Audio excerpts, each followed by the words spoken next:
A young father hopes to one day personally thank the person who saved his life. Marshall Jensen learned that he had leukemia earlier this year.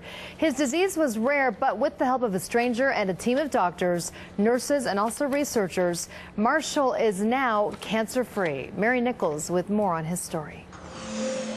In December, I was tired and I had headaches. At just 27 years old, Marshall Jensen thought he was simply exhausted from balancing work, school, and his growing family.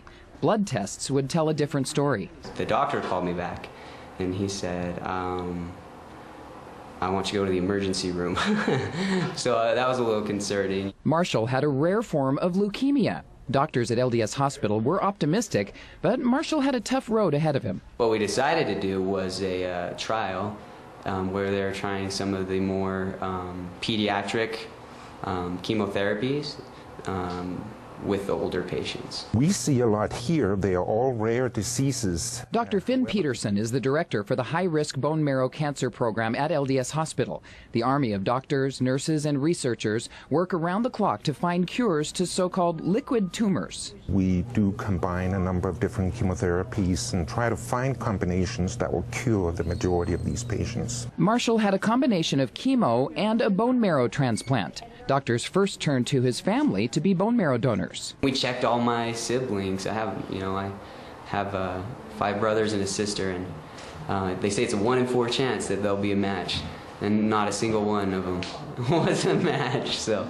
then we went to the National Registry. After a few months of searching, a match was found, and Marshall's cancer is in remission. He hopes to one day find the donor. Let him know that I'm thankful for what he did, didn't have to do, but what he did. In Salt Lake City, I'm Mary Nickles, 2 News. Well, Dr. Peterson says liquid tumors are very complex, but researchers are working and are finding cures to these diseases. If you're interested in becoming a bone marrow donor, there will be some information at our 2-Year Health Expo this Friday and Saturday. The event will be held at the Southtown Expo Center in Sandy. The information is right there on your screen. Admission is free, so be sure to check it out. Come see us. Okay.